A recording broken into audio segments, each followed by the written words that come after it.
Good morning, dear students. Today we are here with our social science topic, that is chapter 6, World After 1945, part 2. In part 1 we have gone through the world after 1946, यानी 1946 के बाद हमारे पूरे world की विश्व की क्या हालत हुई. Right, we have started with the United Nations Charter कि किस तरीके से United Nations ने एक ऐसा स्टेप लिया that वर्ल्ड पीस बनाए रखे, थर्ड वर्ल्ड वॉर ना हो, ऐसी एक कोशिश उनकी रही हमेशा से. तो चार्टर्स में हमने उनके एम्स गोल्स के बारे में स्टडी किया. राइट, सो 1945 के बाद और एक इशू स्टार्ट हुआ था after the second world war, that was the cold war. Right, that was between America and Russia. We have seen that also in part 1. उसके बाद हमने देखा कि वर्ल्ड पूरा जो वर्ल्ड है वो आर्मी ग्रुप्स में डिवाइड हो गया. Right, and then we were discussing about the armament, disarmament and so on. So we'll continue with the same topic here, so let's start it. Armament, disarmament, nuclear weapon creation and its application. मैंने already part 1 में इसके meanings बता दिए. I have explain the meanings of armament, डिसआर्मामेंट and so on. So let's read out. The Soviet Union decided to withdraw its ship and America decided to curb nuclear missiles aimed towards Cuba. हमने lastly पढ़ा था कि America और Soviet union में इतना एक competition थी nuclear weapons creations को लेकर, और ऐसा लग रहा था कि कहीं ना कहीं एक दूसरे पर वो उस वेपन्स को यूटिलाइज करेंगे. बट हालात देखते हुए, और हमने वर्ल्ड ने ऑलरेडी फर्स्ट वर्ल्ड वॉर और सेकेंड वर्ल्ड वॉर देखा था, they have already seen the destructions that whichever party wins, but destruction is faced by both the loser as well as the winner party. Right, so कहीं ना कहीं ये बात उन लोगों को समझ में आया. So for the very first time जो मिनिस्टर्स थे यूनियन सोवियत यूनियन के और अमेरिका के, उन्होंने एक हॉटलाइन पे बात की, एक कॉल पे बात हुई. Right, for the very first time उन्होंने बात की. Right, and then after this decision was taken कि सोवियत यूनियन ने डिसाइड किया कि वो अपनी जो शिप्स है, राइट, वो विड्रॉ कर देंगे जो which was full of nuclear weapons.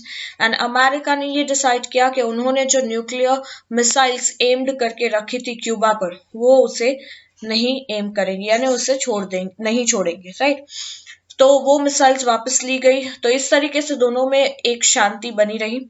तो ये पूरा जो एपिसोड हुआ उसे हम कहेंगे Cuban crisis, because it's all related to Cuba. Cuba is a place in the Soviet Union. This episode is a very important episode in the world politics. So पूरे world politics में ये जो episode हुआ कि how the ministers talk between, and then after किस तरीके से उन लोगों में एक peaceful manners में एक सुलह हुआ. So ये एक बहुत important episode रहा. It begins communication between two superpowers. यहाँ से एक communication की शुरुआत हुई कि कुछ अगर कोई भी issues है, कोई भी difficulties है, कोई भी problems है, तो the solution is not the war.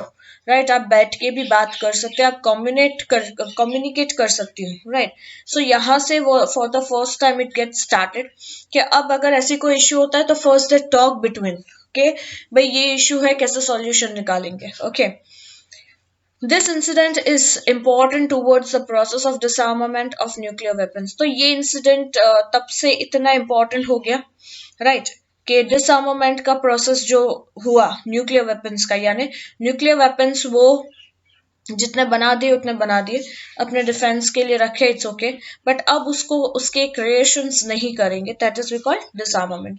ये इंसिडेंट के बाद ये एक इम्पॉर्टेंट स्टेप लिया गया सुपर पावर्स के बीच में. The entire Cuban crisis is considered as the beginning of the end of the Cold War. ये जो क्यूबन क्राइसिस का पूरा हमने एपिसोड देखा, ये कोल्ड वॉर के एंड की शुरुआत थी, हम कह सकते हैं. ठीक है, America and Soviet Union and the Britain agreed on maintaining control over nuclear production, experiment and proliferation. So America, Soviet Union और Britain, ये सारे सुपर पावर कंट्रीज है, we can call. So इन लोगों ने ये एग्री किया कि हम कंट्रोल करेंगे न्यूक्लियर प्रोडक्शन पर, राइट, इसके एक्सपेरिमेंट पर और इसके प्लोरिफरेशन पर. यानी अब तक जो जिस तरीके से अंधाधुन ये लोग कंपटीशन में उतर के, राइट, एक दूसरे को कम्पीट करने के चक्कर में जो भी ये लोग न्यूक्लियर वेपन्स क्रिएट कर रहे थे उसमें कंट्रोल करेंगे, और उसके बाद उसके एक्सपेरिमेंट पर भी, और प्लोरिफिलेशन भी. प्लोरिफिलेशन का मतलब मैं बता दूं, द ग्रोथ और the productions of multiplication of parts we can say, यानी कि इसके प्रोडक्शंस में कंट्रोल करेंगे, न्यूक्लियर प्रोडक्शन के. This agreement is known as, और ये एक एग्रीमेंट सिग्नेचर हुआ between America, Soviet Union, Britain, और उन्होंने ये एग्री किया और एक एग्रीमेंट साइन किया which is called partial nuclear test ban treaty. Right, यानी अब वो ऐसे न्यूक्लियर एक्सपेरिमेंट्स नहीं करेंगे, यानी उसे बैन कर दिया गया. तो इसे क्या कहा गया, पार्शियली बैन किया गया. राइट, यानी जहां जरूरत है वहां एक्सपेरिमेंट्स होगा, but not on the verge of competition और not on the verge of किसी पर अटैक करना. ठीक है. France of course refuse to sign this treaty. France ने इस ट्रीटी से साइन करने से मना कर दिया कि वो कोई ऐसी ट्रीटी साइन नहीं करेगी. China also conducted a nuclear test in 1964 and refuse to sign the treaty. China भी एक न्यूक्लियर टेस्ट कंडक्ट किया उसने 1964 ने, उसने भी ये न्यूक्लियर जो ट्रीटी है, राइट, टेस्ट बैन ट्रीटी, उसे साइन करने से मना कर दिया. This treaty imposed ban on conducting a nuclear test in open atmosphere. और ये ट्रीटी ने एक बैन लगा दिया कि भाई न्यूक्लियर टेस्ट किसी भी ओपन एटमॉस्फेयर पे किसी को हार्म हो, ऐसे तरीके से ये जो टेस्ट है वो नहीं होगा. You can see in the picture, ये जो 3 सिंबल्स है ये इसके सिंबल्स है न्यूक्लियर टेस्ट ट्रीटी के. ठीक है. And of course, except Communist China, the other 4 were already permanent members of the United Nations Security Council. China के अलावा इसके जो हमने देखा, America, Soviet Union, France, right, Britain, ये सारे यूनाइटेड नेशंस के सिक्योरिटी काउंसिल के परमानेंट मेंबर में, यानी हमने already we have learn about the United Nation security council in last I think 8 और 9 chapter. Right. So 5 permanent member होते हैं, जिसमें से 4 तो ऑलरेडी इसके परमानेंट मेंबर हो चुके थे, तब तक चाइना नहीं था उस वक्त, और उनके पास एक वेटो पावर भी था. Apart from nuclear weapons and missiles, the superpowers have also developed chemical and biological weapons. Nuclear powers, weapons और missiles के अलावा सुपर पावर्स ने biological और chemical weapons भी बनाए थे. ये टाइप ऑफ वेपन्स ऐसे होते हैं, it is a type of bomb जो यूजुअली हम देखते हैं बॉम्ब ब्लास्ट होता है, कहीं फटता है, राइट. तो जहां उससे रिलेट करते या उस जगह से रिलेट करते वहां पे distractions we can observe. But chemical और बायोलॉजिकल वेपन्स ऐसा है कि it is a type of source of poisonous gas, जो गैस छोड़ा जाता है और वहां वो जितनी दूर तक वो गैस जाता है वहां पे डिस्ट्रक्शन फैलता है. सो ये ज्यादा ड्रास्टिक है. ये भी काफी सुपर पावर्स ने डेवलप्ड किए ऐसे टाइप के वेपन्स भी. These weapons of mass destruction can kill millions of people without damaging any materialistic wealth. जैसे मैंने कहा कि ये कोई ब्लास्ट करके, जैसे अगर ट्रेन में ब्लास्ट किया है तो वो ट्रेन पूरी मतलब खत्म हो जाएगी, उड़ जाएगी, या आसपास की जो भी चीज है वो ब्लास्ट हो जाएगा. ठीक है. उसमें जितने लोग हैं जो उसके आसपास है उसे अफेक्ट करेगा. बट ये जो बायोलॉजिकल या केमिकल वेपन्स है, ये it is only a type of gas. ये गैस रिलीज किया जाता है, ये कोई मटीरियलिस्टिक चीजों को, राइट, वेल्थ को डैमेज नहीं करता. राइट, यानी जैसे अगर कोई ब्लास्ट हुआ तो बस टूट गई, या बस में हुआ तो व्हाटएवर. ठीक है. सो ये सिर्फ एक गैस है टाइप ऑफ, ये गैस रिलीज हुआ, जितनी दूर तक ये हवा में ये गैस जाएगा उतनी दूर तक इसका इफेक्ट होगा. तो ये मिलियंस ऑफ लोगों को मार सकता है without any destruction. What type of destruction? Materialistic destructions के बिना. People would die miserably while suffering from various diseases. जैसे बेस्ट एग्जाम्पल मैं बोलूँ तो अभी का कोरोना देख लो, कोविड-19, ये भी कुछ ऐसा ही है, राइट. ये भी कोई किसी केमिकल या बायोलॉजिकल वेपन्स की वजह से ही फैला होगा, या कोई भी ऐसे कोई टेस्ट या कुछ भी ऐसा कोई गैस रिलीज तो हुआ है, दैट इज द फैक्ट जिसकी वजह से ये जो बीमारी है वो फैली है, राइट. सो यहाँ पे लोग बहुत बहुत बुरी तरीके से मरते हैं, बहुत सारी डिजीजेस से सफर होते हैं और उनकी हालत बहुत बुरी हो जाती है because of this lethal weapons, right.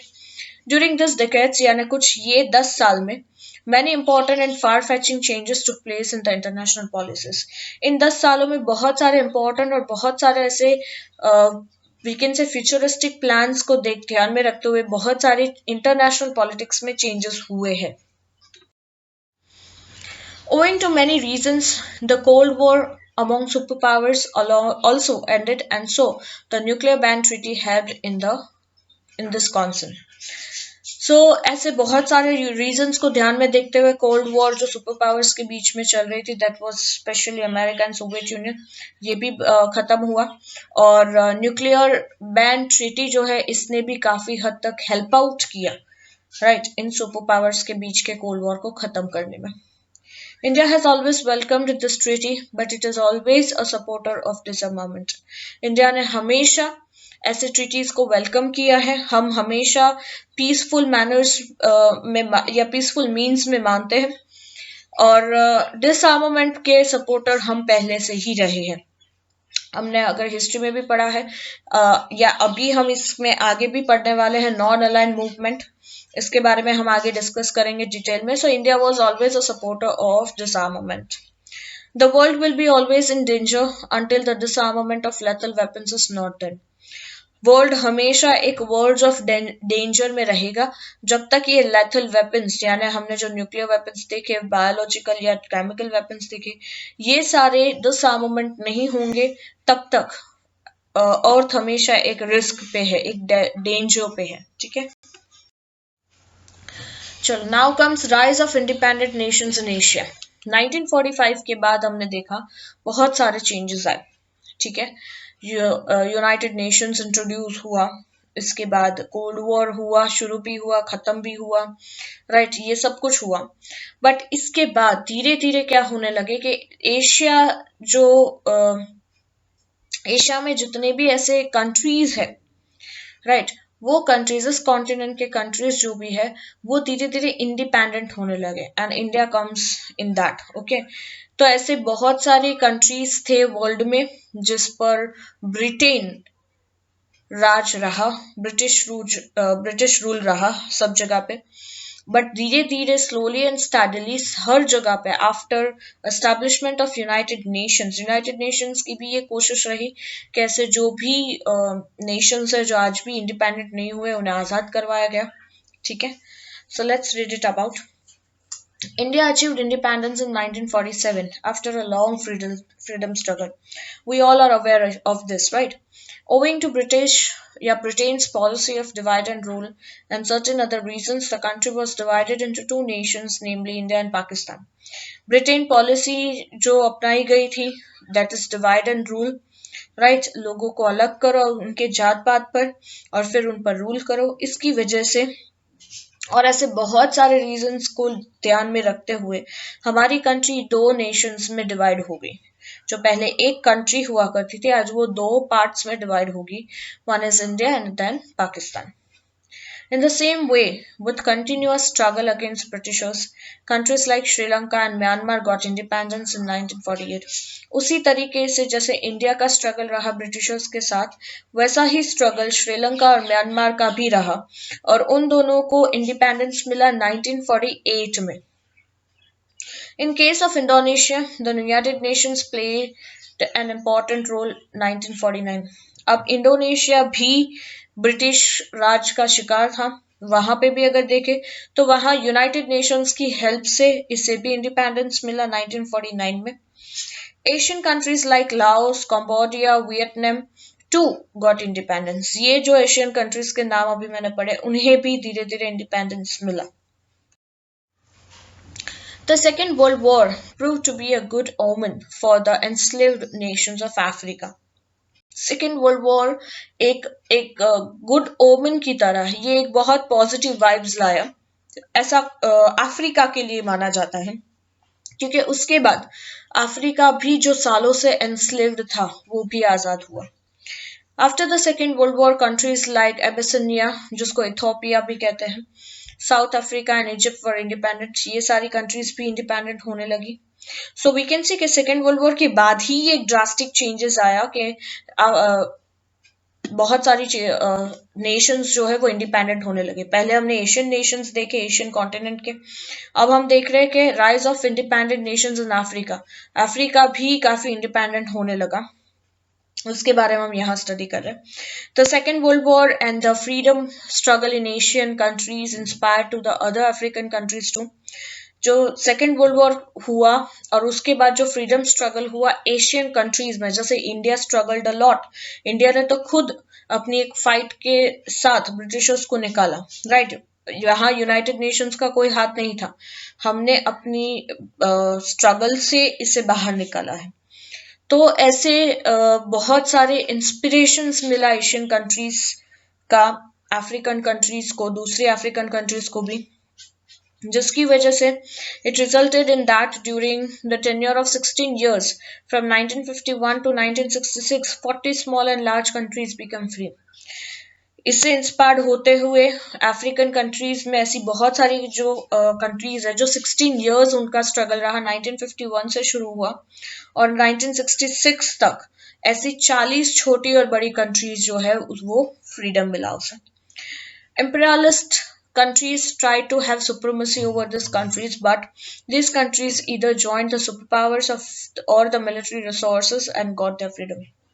No doubt, अब फ्रेशली जो इंडिपेंडेंट हुई है कंट्रीज, राइट, वो अभी पूरी तरीके से अंडर डेवलप्ड है, कोई गवर्नमेंट नहीं है, कुछ भी नहीं है। तो दूसरी जो सुपर पावर कंट्रीज या दूसरी जो इंपीरियलिस्टिक टाइप ऑफ नेचर वाली जो कंट्रीज है, वो हमेशा सोचेगी कि अभी ये कंट्री वीक है, अभी हम इस पर रूल कर सकते हैं, राइट, अभी हम इस पर सुपरमसी कर सकते हैं। बट उन कंट्रीज ने जो फ्रेशली इंडिपेंडेंट हुई, वो कंट्रीज ने क्या किया, या तो उन्होंने सुपर पावर कंट्रीज का साथ ले लिया, यानी उनसे हेल्प ले ली, ओके, या उन्होंने अपनी मिलिट्री रिसोर्सेस बढ़ा दी और अपने हिसाब से फ्रीडम ली, ठीक है। चलो, now comes the most important, जिसके बारे में अभी मैंने बात की, नॉन अलाइन मूवमेंट। ये मूवमेंट नॉन अलाइन का मतलब है we are not supporting any power blocs और मिलिट्री ब्लॉक्स। हम क्या है, नॉन अलाइन है। नॉन अलाइन यानी हम न्यूट्रल है। अगर दो लोगों के बीच में झगड़ा हो रहा है और हम जाके बोले कि हम किसके साथ हैं, हम किसी एक पार्टी के साथ है, तो ये नॉन अलाइन नहीं हुआ। बट हम ये कहे कि भाई हम दोनों में से किसी के भी साथ नहीं है, हम किसी के भी दोनों के झगड़े में हम पड़ने वाले नहीं है, हम पार्टिसिपेट नहीं करेंगे, तो इसका मतलब हुआ कि हम नॉन अलाइंड हुए, ठीक है। Some new nations adopted the policy of not to align with any of the two power blocs and military blocs. ये हुआ सेकेंड वर्ल्ड वॉर के वक्त। सेकेंड वर्ल्ड वॉर के वक्त ऐसी बहुत सारी छोटी मोटी कंट्रीज थी जो या तो इंडिपेंडेंट नहीं थी, राइट, या वो अंडर डेवलप्ड थी, या उनमें इतनी फाइनेंशियली या फिजिकली इतनी ताकत नहीं थी कि वो ऐसे वर्ल्ड वॉर में पार्टिसिपेट करे। तो ऐसी बहुत सारे कंट्रीज ने उस वक्त ये पॉलिसी अपनाई कि हम दोनों में से किसी भी पावर ब्लॉक्स का या मिलिट्री ब्लॉक्स को साथ नहीं देंगे। We are not in support to any countries, जो इंडिया ने किया था, ठीक है। नॉन अलाइन मूवमेंट इंडिया से शुरू हुआ था, राइट, ये आइडिया इंडिया का था, ओके। हम आगे डिटेल में पढ़ेंगे क्या। मतलब दो पावर ब्लॉक्स में, जैसा हमने देखा कि सेकेंड वर्ल्ड वॉर के वक्त अमेरिका का पूरा एक पावर ब्लॉक था, अलाइड नेशन था और एक्सिस नेशन था। हमने ये डिसाइड किया कि हम अलाइड को भी सपोर्ट नहीं करेंगे और एक्सिस को भी सपोर्ट नहीं करेंगे, ठीक है। वी बिकेम न्यूट्रल, यानी हमारी किसी के साथ दुश्मनी नहीं है। They decided that they would maintain equal distance with both blocks। हमने यानी ये nations ने डिसाइड किया कि हम इक्वल डिस्टेंस मेंटेन करेंगे दोनों ही ब्लॉक्स के साथ। These nations were identified as non-aligned nation। ऐसे nations को ये नाम कहा गया कि ये nations non-aligned nations है, यानी ये किसी भी पावर ब्लॉक्स को सपोर्ट नहीं करते। And their foreign policy was called non-aligned policy। और उनकी foreign policy जो बनी उसे नाम दिया गया non-aligned policy। Sorry। Those neutral nations that did not want to adopt the ideologies of either of the two superpowers of the world wished to have an all-round development, maintaining its existence. ये भी एक बात सही है कि जब का आप किसी भी वर्ल्ड वॉर में पार्टिसिपेट करते हो तो आपको crores ऑफ रुपीज, या आप सोच भी नहीं सकते इतना आपको खर्चा करना पड़ता है, इतना आप डिस्ट्रैक्शंस देखते हो, इतनी आपकी मिलिट्रीज जाती हैं, शहीद हो जाती है। इन सब के जगह वही पैसा आप उनके डेवलपमेंट के में मेंटेनेंस में लगा दो, राइट, तो कितना आपका कंट्री डेवलप्ड होगा। तो ऐसे जो न्यूट्रल नेशंस थे जिन्होंने अडॉप्ट किया ये आइडियोलॉजी को कि वो किसी भी सुपर पावर्स को सपोर्ट नहीं करेंगे, उन्होंने ये डिसाइड किया कि वो पैसा जो शायद हम उसमें लगाएंगे वो पैसा हम पूरा का पूरा डेवलपमेंट में लगाएंगे अपने कंट्री के। Under the leadership of India first prime minister, उस वक्त के हमारे जो फर्स्ट प्राइम मिनिस्टर थे जवाहरलाल नेहरू, राइट, ये 1947 के बाद की बात है कि फर्स्ट प्राइम मिनिस्टर हमारे बड़े बने जवाहरलाल नेहरू। इंडोनेशिया के फर्स्ट प्रेसिडेंट थे सुकार्नो, इजिप्ट के सेकंड प्रेसिडेंट थे Gamal Abdul Nasser, Ghana's first president was Kwame Nkrumah, and Yugoslavia's president was Joseph Broz Tito. ये 5 लोगों ने मिलकर ये डिसीजन लिया था कि हम नॉन अलाइन मूवमेंट शुरू करेंगे। Got a thumbing support for the movement, right. In this non alignment council, एक काउंसिल बैठा नॉन अलाइनमेंट का जिसमें 23 कंट्रीज एशिया की थी, 6 कंट्रीज अफ्रीका की प्रेजेंट रही। ये एक ऑर्गेनाइजेशन फाउंड हुआ बेलग्रेड में 1961 को, जिसको नाम दिया गया नेम यानी नॉन अलाइन मूवमेंट, NAM, ठीक है।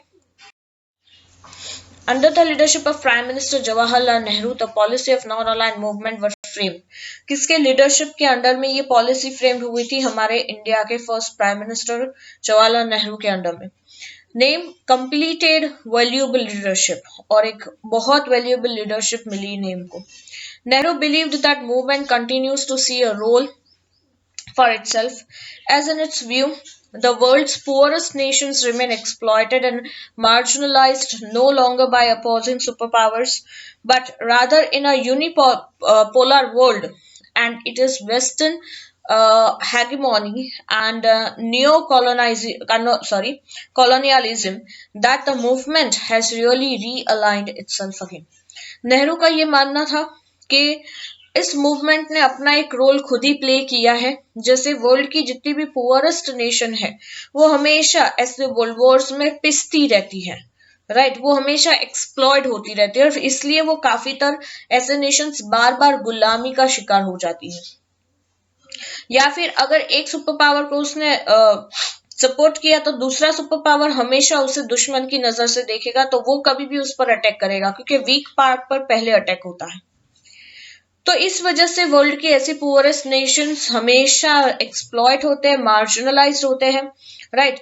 वो फिर ऐसी ताकत ही उनमें नहीं रहती कि वो किसी भी सुपर पावर्स को फिर अपोज कर सके। तो ऐसे यूनिपोलर वर्ल्ड में, वेस्टर्न हेगेमोनी में और न्यो कॉलोनियलिज्म में एक ऐसा मूवमेंट की जरूरत थी जहां रीअलाइंड हो सके फिर से, यानी एक ऐसी कंट्रीज को भी अपनी पहचान मिले, ठीक है, ऐसी कंट्रीज को भी अपनी पहचान मिलना जरूरी है जो बहुत ही पुअरेस्ट नेशंस में आते हैं। Let me tell you what is the meaning of unipolar world, यानी कि अपनी खुद की एक रिस्पेक्ट बनाए ऐसे वर्ल्ड में। ऐसे बहुत सारी कंट्रीज हैं जिनकी खुद की रिस्पेक्ट है, जिन्हें रिस्पेक्ट की जरूरत नहीं, तो ऐसे यूनिपोलर वर्ल्ड में, बट ऐसी कुछ ही गिनी चुनी ऐसी कंट्रीज है, तो उसमें खुद की पहचान बनाना ये बहुत जरूरी है। फिर आता है वेस्टर्न हैगेमनी। अब ये हैगेमनी क्या है? वेस्टर्न हैगेमनी का मतलब है लीडरशिप और डोमिनेंस, यानी हमेशा से वेस्टर्न पार्ट ने हमेशा से अपना एक लीडरशिप या डोमिनेट किया है। जैसे ब्रिटिशर्स को देख लो, वो हमेशा डोमिनेट करते रहते हैं, राइट। और नियो कॉलोनियलिज्म यानी सेकेंड वर्ल्ड वॉर के बाद अब न्यू जो कॉलोनीज बनेगी ऐसे सुपर पावर्स की, उनके आगे हमें टिके रहना है और उनसे ऊपर हमें उठना है, हमारी खुद की एक आइडेंटिटी बनानी है, तो रीअलाइन करना बहुत जरूरी है। It opposes foreign occupation, interference in internal affairs, and aggressive unilateral measures, but it has also shifted to focus on the socio-economic challenges facing member states, especially the inequalities manifested by globalizations and implications of neoliberal policies. Non align movements की शुरुआत किससे हुई? तो non align movement ने सबसे पहले ये शुरू किया कि हम फॉरेन ऑक्यूपेशंस को अपोज करेंगे। दूसरा कि दूसरी कंट्रीज जैसे ब्रिटेन या ब्रिटिशर्स ने हमेशा हमारी कंट्रीज में इंटरफेयर किया, राइट जो एक बिजनेस या ट्रेड करने आए थे वो हमारी पॉलिटिक्स में इंटरफेयर करने लगे, उसमें घुस गए, then after they started ruling us. तो ये जो गलती हुई है वो अब दोबारा ना हो, तो हमारी कंट्री के किसी भी इंटरनल अफेयर्स में उनका इंटरफेरेंस नहीं होगा, किसी भी तरह का एग्रेसिव यूनिलेटरल मेजर्स नहीं होंगे, right. But it has also shifted to focus, but उन्होंने ये फोकस कहाँ शिफ्ट किया कि उसके जगह सोशियो इकोनॉमिक चैलेंजेस को हम फेस करेंगे। जितने भी हमारे मेंबर कंट्रीज है उनकी कोशिश ये होगी कि एक दूसरे की, यानी ये जो पुअरेस्ट कंट्रीज है वो ये सब मिलके एक दूसरे को ऊपर लाने में हेल्प करेंगे, राइट। यूनिलैटरल का मतलब मैं बता दूं कि डन और अंडरटेकन बाय वन पर्सन और पार्टी, जैसे अभी तक ये होता रहा था एग्रेसिव यूनिलैटरल, जिसको हम डिक्टेटरशिप का नाम भी दे सकते हैं, ठीक है। तो हम पूरे मेंबर स्टेट्स जितने, यानी जो भी member countries non align movement में जुड़ी है, ये एक दूसरे को सोशो इकोनॉमिकली ऊपर लाने की कोशिश करेंगी। इनइक्वालिटी जैसी जो चीज है ग्लोबलाइजेशन में, यानी पूरे अर्थ पे, वर्ल्ड पे, उससे हटाने की कोशिश होगी और नए लिबरल पॉलिसीज लाने की कोशिश करेंगे, इम्प्लीकेट करेंगे, ठीक है। न्यू यानी न्यू लिबरल पॉलिसीज, ओके। तो ये सारी चेंजेस लाने की कोशिश उन्होंने शुरुआत की। Non align movement has identified economic under developed poverty and social injustice as growing threats to peace and security. Non align movement ने एक इकोनॉमी को आइडेंटिफाइड किया जो अंडर डेवलप्ड इकोनॉमी है। कौन सी इकोनॉमी है? अंडर डेवलप्ड, यानी जिस कंट्रीज में बिल्कुल भी डेवलपमेंट जैसी कोई चीज हुई ही नहीं है, जहां बहुत पॉवर्टी है, जहां सोशल इनजस्टिस है, ऐसी कंट्रीज को एक तो पीस की जरूरत है, राइट, और सिक्योरिटी की जरूरत है। आज today more and more countries have joined the non align movement. ऐसी बहुत सारी कंट्रीज है जिसने नॉन अलाइन मूवमेंट को ज्वाइन किया है। Union summit was held at कुआला Lumpur on 13th May 2003। इसकी एक समिट भी हुई थी, यानी एक ग्रेट मीटिंग हुई थी इसकी। ये हुई थी कुआला लंपुर में 13th May 2003 को। For the last 4 decades, many incidents have happened. कुछ लास्ट 40 सालों में, 4 decades यानी decades equals to 10 years, ठीक है। तो 4 decades equals to 40 years। तो कुछ लास्ट 40 years में बहुत सारे ऐसे इंसिडेंट्स हुए हैं। With the disintegration of Soviet Union, जैसे सोवियत यूनियन डिसइंटीग्रेट हुआ और उससे यानी वो अलग हुआ, सोवियत यूनियन की जो पूरी कंट्री थी वो अलग हुई, जिससे रशिया का जो पावर है वो काफी हद तक डिक्रीज हो गया। America emerge as super power, तो रशिया की पावर डिक्रीज होने की वजह से अमेरिका अब अकेला एक सुपर पावर बन गया। Imperial policy decrease to minimum in other countries, जितने भी इंपेरियल पॉलिसीज थी वो भी काफी हद तक डिक्रीज हो गई दूसरी कंट्रीज में। इंपेरियल या imperialistic is one in same, you all know the meaning, right. एक ऐसा नेचर जो दूसरी कंट्रीज पर रूल करना चाहता है, दूसरों को स्लेव बनाना चाहता है, एक ऐसा नेचर कहते हैं। In these situations, the non-aligned movement played a dominant role. तो ऐसी situations में non-aligned movement ने एक बहुत ही important role play किया। The non-aligned nations with their non-aligned policy were successful in contributing towards world politics. Non-aligned nation ने non-aligned policies में, right, एक successful contribution दिया पूरे world politics को।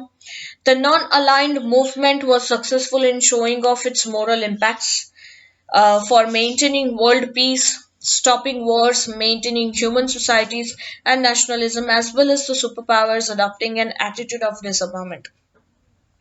Non-aligned movement ने एक सक्सेसफुल शो ऑफ किया कि वो मॉरल इम्पैक्ट्स को कैसे मेंटेन करेंगे वर्ल्ड पीस लाने के लिए, वॉर्स कैसे स्टॉप कर सकते हैं, ह्यूमन सोसाइटीज को कैसे मेंटेन किया जा सकता है और नेशनलिज्म को, और सुपर पावर्स जो अपना एक एटीट्यूड अब अपना रहा है डिसआर्मामेंट का, वो कैसे सुपर पावर्स को हम अडॉप्ट करवाए कि वो डिसआर्मामेंट के तरफ जाए, यानी कम से कम अपने वेपन्स का जो क्रिएशन है वो रिड्यूस करें। तो इन सारी चीज में नॉन अलाइन मूवमेंट ने एक सक्सेसफुल रोल प्ले किया है। So this was for today. Hope you understood this lecture very well.